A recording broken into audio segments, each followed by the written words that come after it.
वर्षभरामध्ये फक्त 3 ते 4 महिनेच आपल्याला बाजारामध्ये सगळीकडे ताजे मटार पाहायला मिळतात, पण या ताज्या मटारची गरज आपल्याला वर्षभर पडते।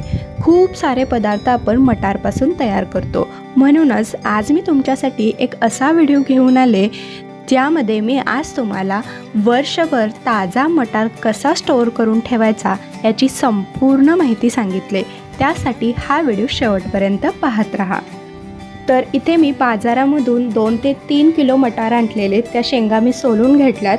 तर यामध्ये एखादा खराब वगैरे दाणा असतो तो आपल्याला काढून घ्यायचा आहे आणि जास्त कोवळे मटार आपल्याला इथे नाही वापरायचे। आणि महत्त्वाचं म्हणजे मटार आपल्याला वर्षभर टिकवायचं आहे, त्यासाठी चांगल्या क्वालिटीचाच मटार आपण इथे वापरायचा आहे। तर हा जो मटार आहे तो आपल्याला 1-2 वेळा स्वच्छ पाण्याने धुवून घ्यायचा आहे। तर इथे मी मटार स्वच्छ 2 वेळा पाण्याने धुवून घेतला आहे। तर आता आपण पुढची तयारी करू। तर इकडे मी एका मोठ्या पातेल्यामध्ये भरपूर असं पाणी उकळण्यासाठी ठेवले। तर यामध्ये आपल्याला 3 ते 4 चमचे साखर घालायचे। जेवढे तुम्ही मटार घेतलेत तेवढेच आपल्याला इथे साखर घालायचे, म्हणजे 3 किलो मटार असतील तर 3 ते 4 चमचे इथे साखर घाला। त्याचबरोबर 1 ते 1.5 चमचा मीठ घालायचे। साखरेमुळे काय होतं, आपला जो मटार आहे तो अगदी तसाच हिरवागार राहतो, त्यामुळे साखर तुम्ही नक्की घाला। तर हे एकदा आपण मिक्स करून घ्यायचं आणि मोठ्या गॅसवरती पाण्याला चांगली खळखळून उकळी काढून घ्यायचे। तर इथे तुम्ही बघू शकता पाण्याला चांगली खळखळून उकळी आली। तर आता आपण यामध्ये धुवून घेतलेले मटार घालू। तर मटार घातल्यानंतर पाण्याचं जे टेम्परेचर आहे ते कमी होतं, त्यामुळे गॅस अगदी मोठा ठेवायचा आणि हे एकदा आपण हलवून घेऊया। तर मटार घातल्यानंतर तुम्ही बघू शकता पाणी थंड झाल्यामुळे मटार अगदी खाली जाऊन बसतात आणि जसजसं पाणी गरम होईल तसतसं हे मटार वरती येतात। तर आता आपण याला एक उकळी काढून घ्यायचे। तर पाण्याला उकळी येते तोपर्यंत इकडे मी एका पातेल्यामध्ये पाणी घेतले आणि त्यामध्ये भरपूर असा बर्फ टाकलाय, म्हणजेच आपल्याला एकदम थंड असं हे पाणी घ्यायचंय। तर इकडे तुम्ही बघू शकता मटार देखील वरती आलेत, म्हणजे छान असे हे शिजले गेलेत। एकच उकळी आपल्याला काढून घ्यायचं आहे, जास्त हे शिजवायचं नाही। तर आता गॅस बंद करायचा आणि एका अशा प्रकारच्या चाळणीने किंवा झाऱ्याने हे मटार आपल्याला काढून घ्यायचं आहे, पूर्णपणे पाणी निथळून, आणि लगेच आपण हे थंड करून घेतलेल्या पाण्यामध्ये घालायचं आहे।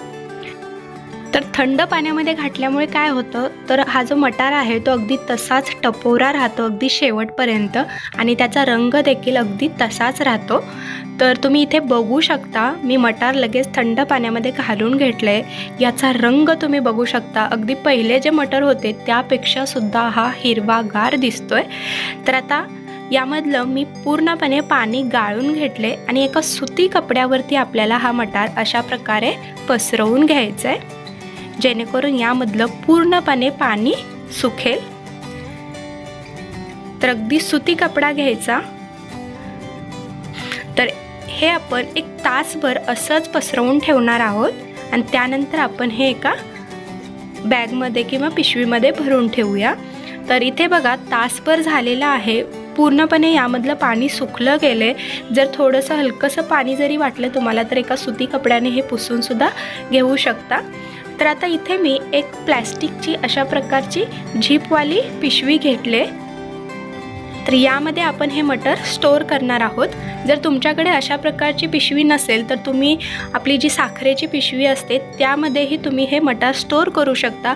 अगदी घट्ट अशी त्याची गाठ बांधायची आणि ती जी पिशवी आहे ती तुम्ही फ्रीजरमध्ये ठेवायची, किंवा बाटलीमध्ये सुद्धा प्लॅस्टिकच्या पाण्याची जी बाटली असते त्यामध्ये देखील तुम्ही हा मटार स्टोअर करू शकता।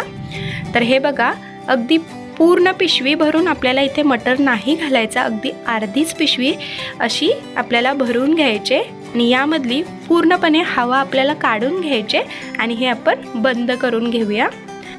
हा जो मटार आहे तो तुम्ही वर्षभर आरामात फ्रीजरमध्ये स्टोअर करू शकता आणि जेव्हा पाहिजे तेव्हा मटारपासून कोणतीही रेसिपी तुम्ही बनवू शकता। तर आजचा माझा हा व्हिडिओ तुम्हाला कसा वाटला हे कमेंट करून नक्की सांगा। व्हिडिओ आवडल्यास लाईक आणि शेअर करा आणि अशाच नवनवीन व्हिडिओसाठी लंबोदर किचनला सबस्क्राईब करा। धन्यवाद।